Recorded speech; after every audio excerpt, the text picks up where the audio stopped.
First impression guna Insta360 X5 setelah beli lebih kurang seminggu lebih, dan kita cuba dia untuk satu rakaman yang lebih agak panjang, iaitu sekitar 30 sehingga 40 minit foto pula lens tu. Okey sikit dah.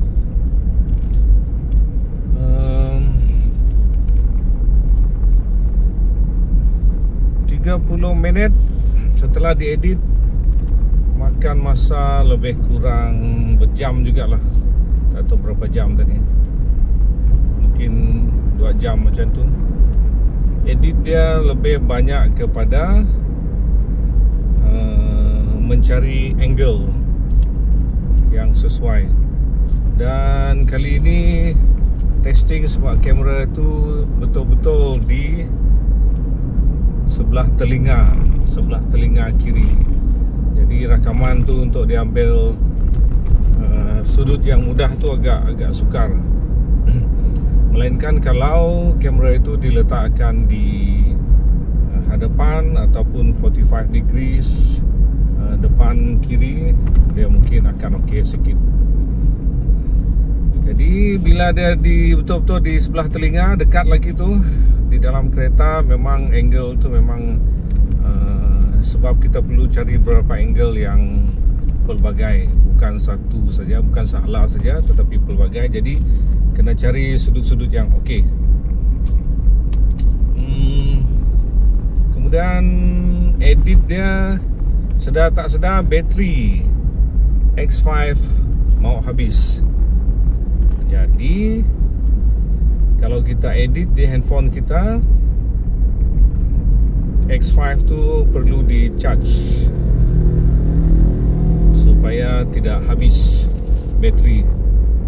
Tapi kelebihan dia macam tu ialah kita tidak perlu PC ataupun laptop untuk edit hasil yang kita ambil.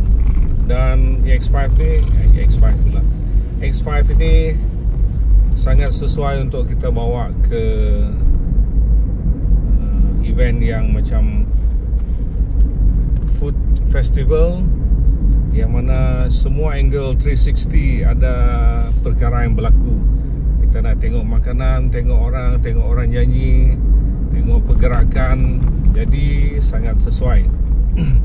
Tapi kalau kita mungkin nak melancong, bercakap seorang, vlog, makan, mungkin memadai kalau Action 4, Action 5 ataupun S Pro 2 saja. Seterusnya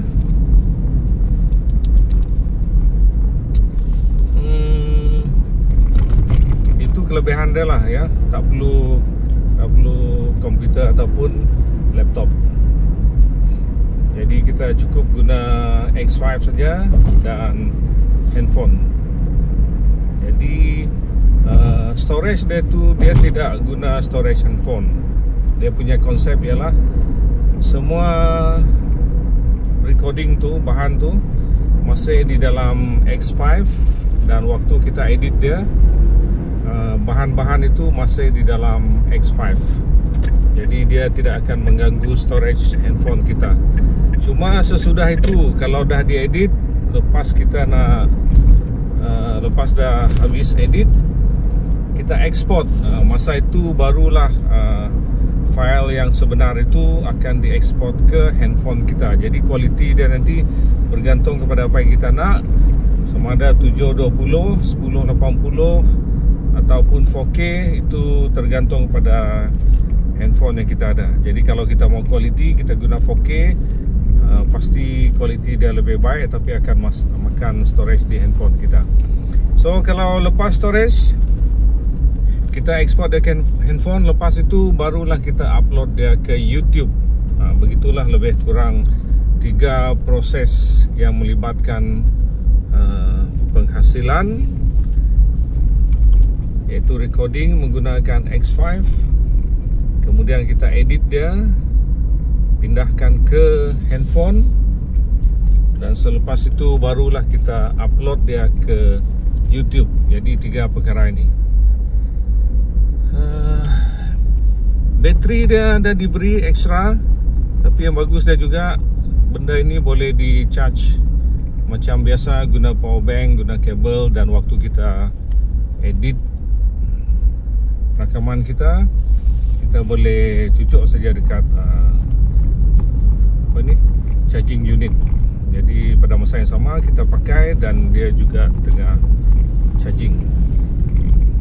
So far dia punya aksesori banyak dijual. Dia punya monopod, dia punya stand, dia punya banyak lah ya, banyak yang dijual. Jadi mudah sikit. Jadi bagi kita sama ada yang nak terfikir nak beli ataupun tidak, terpulang kepada fungsi utama kita nak pakai kamera ni. Kalau kita memang jenis vlog seorang, kita beli Action 4 saja pun dah okey. Sebab saya tengok dia punya anti-shaking Action 4 tu pun dah kira baik juga tu. Kemudian kelebihan S Pro 2 pun sebab dia ada flip monitor screen di belakang tu. Jadi dari kecil kepada besar, itu pun kelebihan dia. Jadi tidaklah begitu obvious kalau kita pergi ke mana-mana event, pergi ke mana-mana tempat, lepas tu kita angkat kamera kita sebesar handphone, jadi macam lain sikit. Tapi bila kita menggunakan action cam, dia agak okey. Dan kelebihan X5 ini juga sebab kita boleh letak saja dia di mana-mana sudut badan kita untuk menghasilkan rakaman yang kita nak. Contohnya kita letak di belakang, di atas kepala, dia akan view dia ke depan, cantik juga. Ada yang guna clip back, boleh juga. Lepas itu lekatkan di motor pun okey juga. Ada dia punya kaki, ada dia punya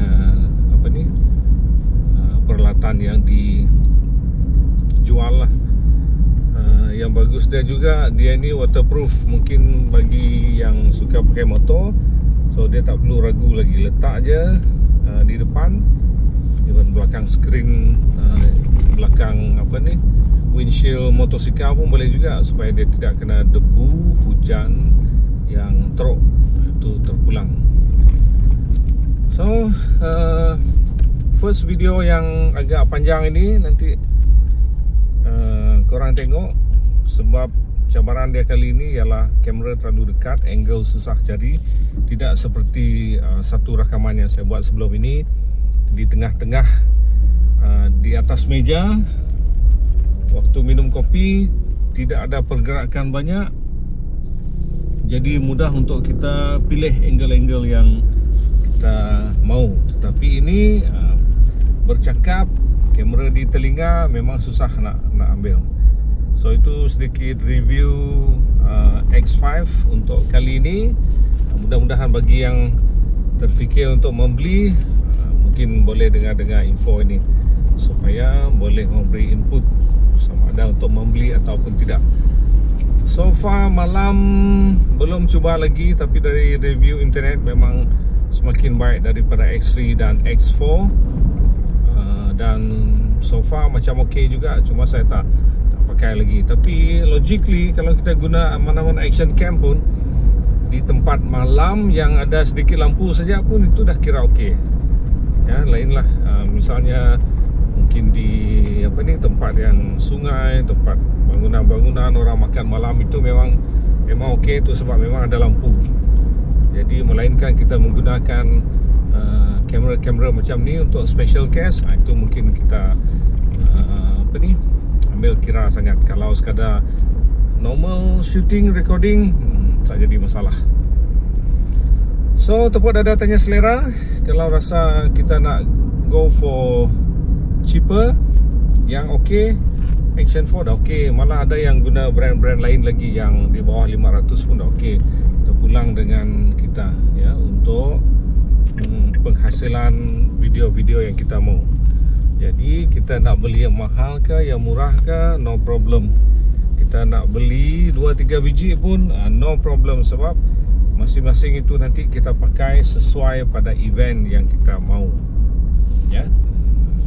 Oke guys, itu saja. Jangan lupa follow, komen, dan tonton sampai habis ya. Ciao.